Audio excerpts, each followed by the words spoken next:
Terima kasih Tuhan, kami sambut firman pada sore hari ini hanya dalam nama Tuhan Yesus Kristus. Haleluya. Amin. Terima kasih, silakan duduk Bapak Ibu saudara sekalian. Shalom. Apa kabarnya pada sore hari ini? Luar biasa. Karena kita memiliki Allah yang luar biasa di dalam Tuhan kita Yesus Kristus. Bapak Ibu saudara sekalian yang mengasihi dan yang dikasihi Tuhan, kalau Bapak Ibu berada di perempatan jalan dan pas lampunya itu merah dan kita harus berhenti dan tiba-tiba ada orang yang datang menghampiri kita dan mengulurkan tangan kepada kita.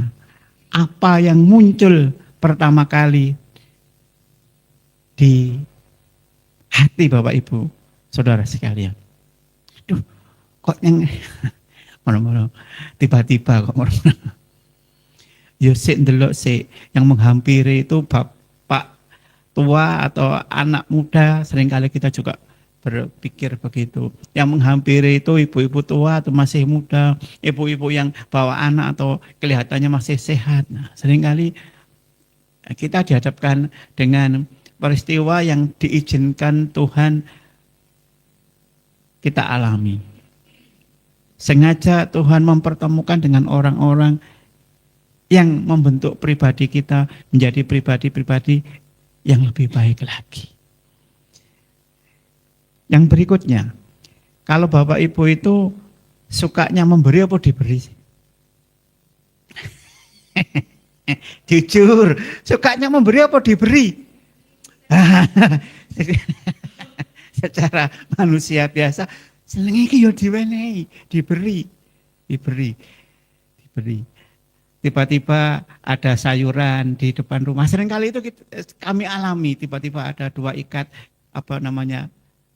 kangkung ada di pagar. Oh, seneng. Loh, ada orang yang memberi, tetangga berbagi. Senangnya natur manusia itu adalah sukanya untuk diberi. Tapi pada sore hari ini Bapak Ibu saudara sekalian yang mengasihi dan yang dikasihi Tuhan, kita akan belajar bersama tentang firman Tuhan, bagaimana kita dipanggil untuk memberi. Amin. Dipanggil untuk memberi. Sudah di-share oleh Bapak Gembala kita kemarin. Tolong di-share. Temanya adalah dipanggil untuk memberi. Ternyata memberi itu adalah gaya hidup yang menyembah. Apa Bapak Ibu? Memberi adalah gaya hidup yang menyembah. Kita akan baca bersama terlebih dahulu di dalam Roma pasal yang ke-12 ayatnya yang ke-1 sampai dengan ayat yang ke-8. Kita akan membaca satu perikop ini dengan bergantian. Kenapa? Biasanya kalau dibacakan itu seringkali mengantuk dan tidur. Nah, ini yang kami alami. Biasanya kalau di rumah itu kalau jeju itu tidak diberi tugas untuk membaca, tidak membaca ayat Alkitab ini secara bergantian, mereka seringkali tertidur. Nah, saya khawatir kalau tidak dibaca bergantian, Bapak Ibu juga tertidur. Tapi yakin dan percaya tidak mengantuk. Amin. Nah, biasanya itu ya saya juga mengalami.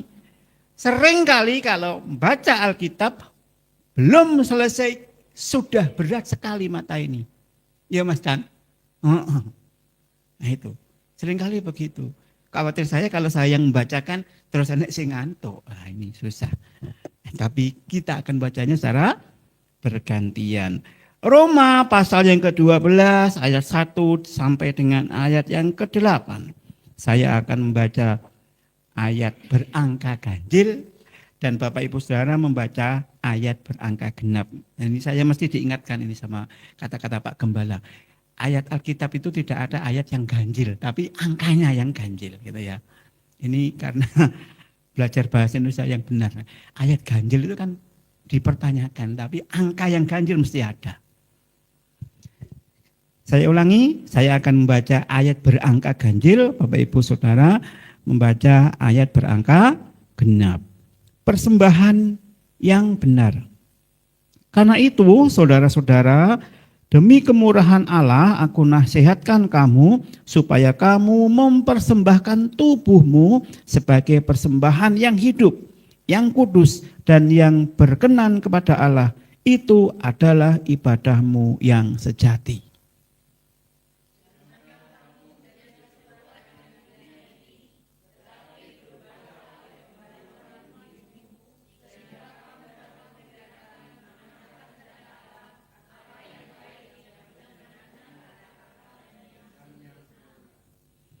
Berdasarkan kasih karunia yang dianugerahkan kepadaku, aku berkata kepada setiap orang di antara kamu, janganlah kamu memikirkan hal-hal yang lebih tinggi daripada yang patut kamu pikirkan, tetapi hendaklah kamu berpikir begitu rupa sehingga kamu menguasai diri menurut ukuran iman yang dikaruniakan Allah kepada kamu masing-masing.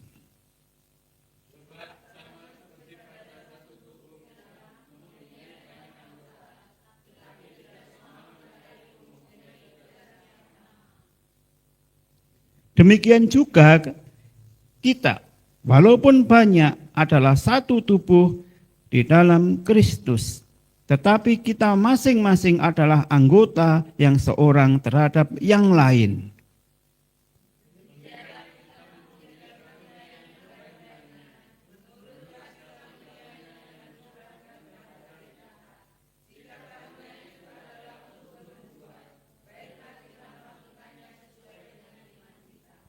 Jika karunia untuk melayani, baiklah kita melayani. Jika karunia untuk mengajar, baiklah kita mengajar. Jika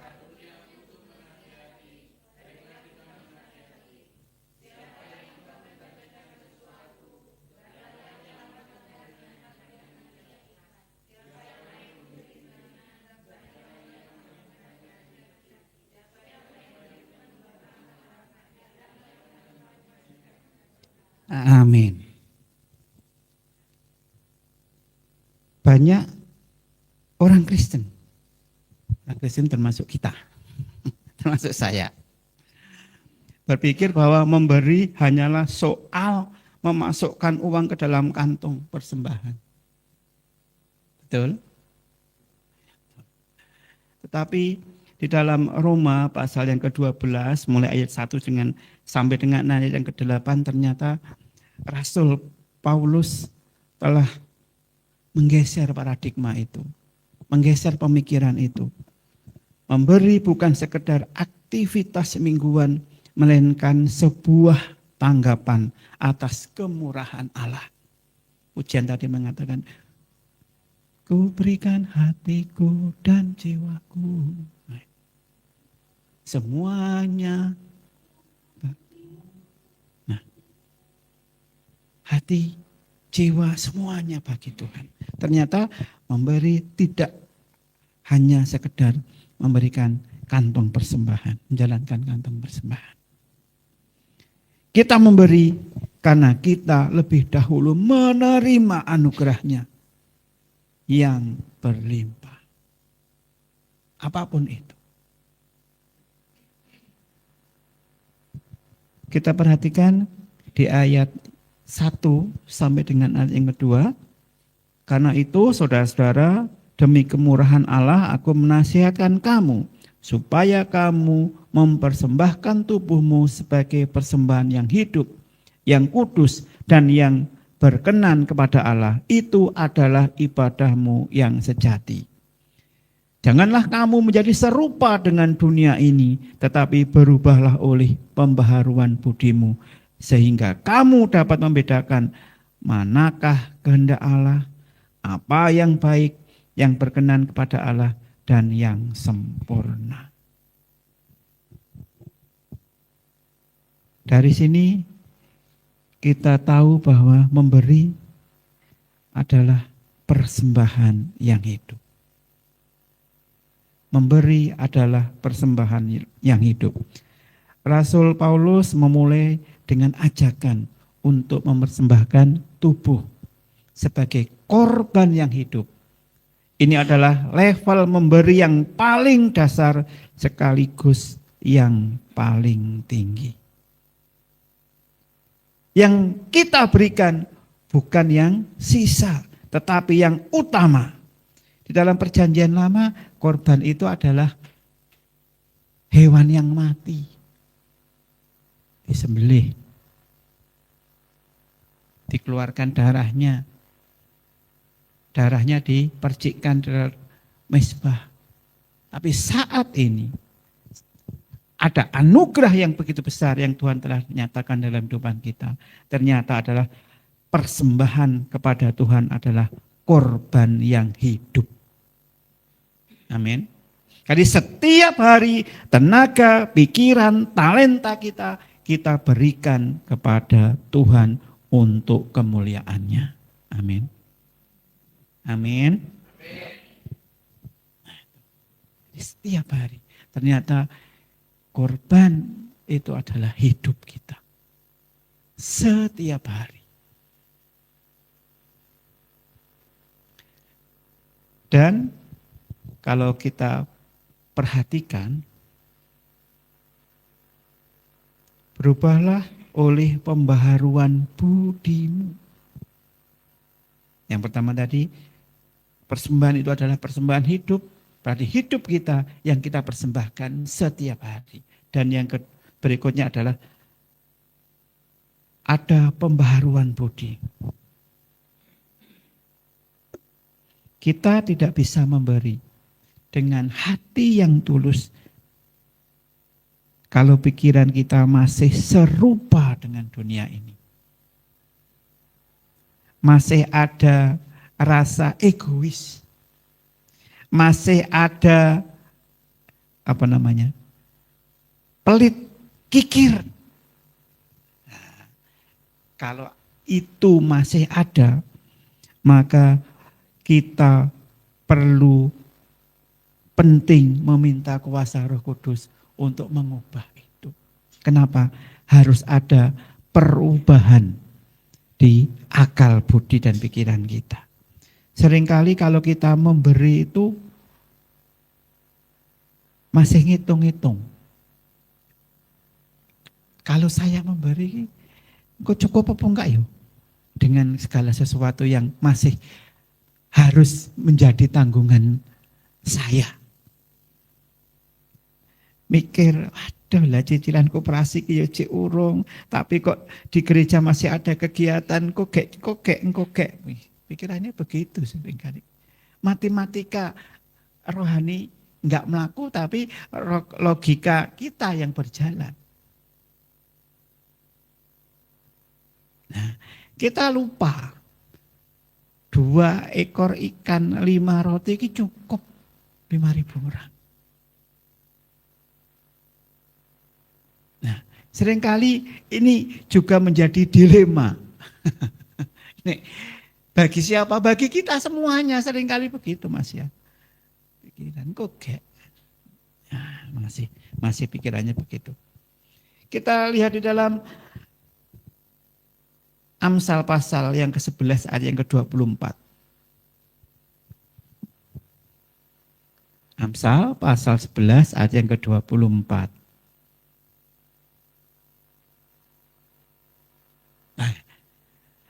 Ada yang menyebar harta tetapi bertambah kaya. Ada yang hemat secara luar biasa namun selalu berkekurangan. Nah ini kalau kita matematika logika gak melaku ayat ini. Loh kok iso Pak? Kita masih percaya tidak? Tuhan itu tidak pernah berubah dulu, sekarang, bahkan sampai selama-lamanya. Amin. Yakin dan percaya bahwa Tuhan kita itu tidak berubah? Nah, sekarang Janda Sarfat itu loh. Punyanya apa? Tepung hanya segenggam. Minyak dalam buli-buli hanya sedikit. Lah kok diminta, buatkan aku terlebih dahulu roti bundar kecil. Nabi siapa? Elisa apa Elia? Elia.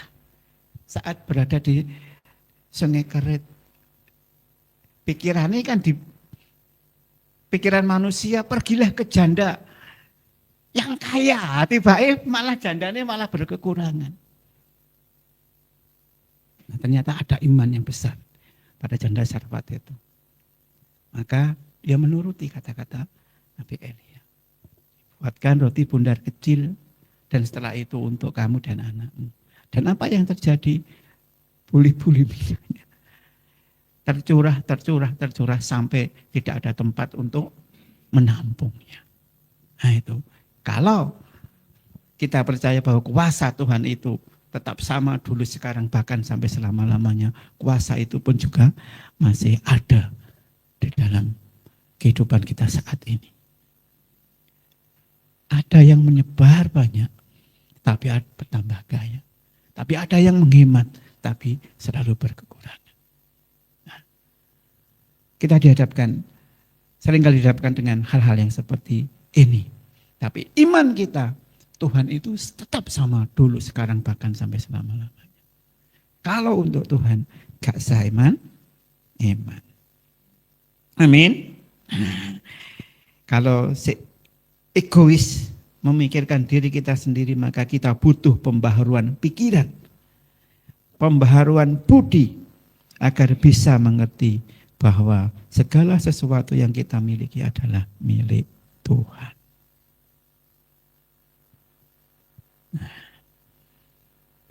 Yang pertama tadi, bagaimana kita dipanggil untuk memberi, dan memberi adalah gaya hidup yang menyembah. Yang pertama adalah memberi diri. Memberi diri. Persembahan yang hidup. Yang kedua, memberi sesuai dengan karunia. Karena judul kerangka khotbah, tema khotbah di gereja kita bulan ini adalah macam-macam karunia. Dan karunia yang berikutnya yang kita pelajari saat ini adalah karunia untuk memberi. Bapak Ibu saudara sekalian yang mengasihi dan yang dikasihi Tuhan, kalau kita baca Roma pasal yang ke-12 ayat 3 sampai yang ke-8,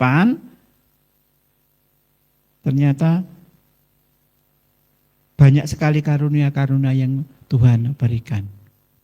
Dan memberi sesuai dengan karunia yang Tuhan telah berikan pada diri kita masing-masing. Kita dipanggil untuk memberi bukan dalam keseragaman, melainkan dalam keberagaman. Kenapa? Ya saling melengkapi. Saling melengkapi, karena karunia yang diberikan oleh Tuhan kepada kita masing-masing itu tidak sama. Maka karunia-karunia yang dianugerahkan kepada kita itu saling melengkapi untuk pelayanan Tuhan di gereja kita. Amin. Saling melengkapi karunia-karunia yang diberikan oleh Tuhan. Puji Tuhan, karunia tim musik kita. Saya nggak bisa nih ngomong. Nek kon main gak iso sama sekali. Ayo lah ya. Ayo Mas Hana. Musiknya kurang ini, hanya bisa berkomentar. Ayo Pak Maino Dewi. Sorry, gak iso. Bisa nih komentar. Apa? Ya itulah. Karunia dan anugerah Tuhan masing-masing tidak sama. Tapi bagaimana kita memberikan karunia, mempersembahkan karunia itu yang Tuhan telah anugerahkan kepada kita masing-masing. Kembalinya guna kebesaran kemuliaan nama Tuhan. Saling melengkapi yang ada di gereja kita ini. Bapak Ibu saudara sekalian yang mengasihi dan yang dikasihi Tuhan, kalau kita diberi karunia yang berbeda-beda, jangan suka membanding-bandingkan. Ojo dibanding-bandingkan. Jangan membanding-bandingkan. Ada yang dipanggil untuk memberi lewat karunia mengajar, melayani, menasehati, atau membagikan berkat, atau berarti ada kemurahan hati. Sekali lagi, kita saling melengkapi, tidak membanding-bandingkan satu dengan yang lain. Oh, lah lo main musik ya, ini, ngono, enggak. Tidak membanding-bandingkan. Tetapi semuanya sekali lagi kita kembalikan untuk kebesaran dan kemuliaan nama Tuhan. Bapak Ibu saudara sekalian yang mengasihi dan yang dikasihi Tuhan, kalau kita masing-masing sudah diberi karunia, dianugerahi oleh Tuhan karunia, fokus kita adalah pada fungsi. Fokus kita kepada fungsi karunia itu. Kalau kita lihat tubuh kita masing-masing kan ya beda-beda. Kepala, tangan, kaki, perut, telinga, mata, hidung, mulut, dan lain sebagainya. Tetapi satu tubuh di dalam Tuhan Yesus Kristus. Fungsinya masing-masing. Yang diberi karunia menasihati, ya gunakan karunia itu untuk menasihati. Yang dikaruniai untuk mengajar, gunakan itu untuk mengajar.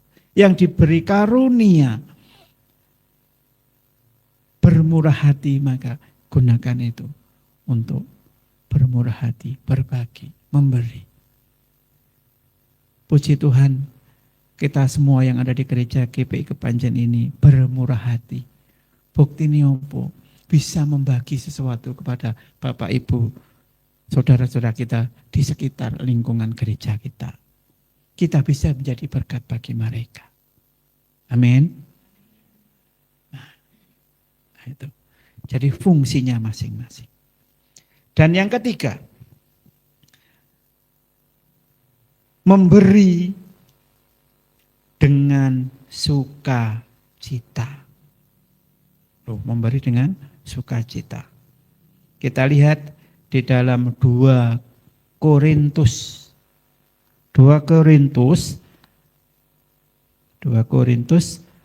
pasal 8 ayat yang kelima.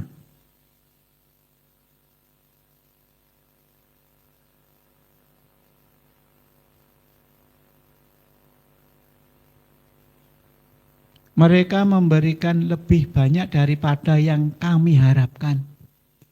Mereka memberikan diri mereka pertama-tama kepada Allah, kemudian oleh karena kehendak Allah juga kepada kami. Kalau kita baca satu perikop ini, kita tahu bahwa ini adalah berbicara tentang jemaat yang ada di Makedonia. Kalau kita pelajari bahwa jemaat yang di Makedonia ini adalah jemaat yang saya katakan tidak kaya. Mereka hidup dalam suasana yang serba kekurangan, pas-pasan, cukup. Nah, menderita. Dicobai dengan berbagai penderitaan. Tetapi mereka masih bisa memberi dengan sukacita. Di ayat yang ke-5, mereka memberikan diri mereka pertama-tama kepada Tuhan, kemudian oleh kehendak Allah juga kepada kami. Mendukung pelayanan yang dilakukan oleh Rasul Paulus bersama Titus. Mereka memberi dengan sukacita meskipun keberadaan mereka sedang tidak baik-baik saja. Nah ini, apakah sore hari ini kita dihadapkan, apakah kita bisa seperti mereka? Keadaannya tidak baik-baik saja, tapi mereka bisa memberi dengan dengan sukacita. Jemaat di Makedonia dicatat oleh Rasul Paulus bahwa meskipun mereka berada dalam defisit, penderitaan, miskin, mereka justru memohon dengan sangat agar diizinkan untuk memberi. Nah, pada sore hari ini Bapak Ibu Saudara sekalian yang mengasihi dan yang dikasihi Tuhan, kita bisa mencontoh, meneladani bagaimana sukacita dalam memberi meskipun keberadaan kita sedang tidak baik-baik saja. Karunia bermurah hati yang sudah diberikan, dianugerahkan kepada kita, kita nyatakan dalam pelayanan kita, dimanapun kita berada, kapanpun kita berada, sebagai persembahan yang hidup, yang kudus, yang berkenan kepada Tuhan.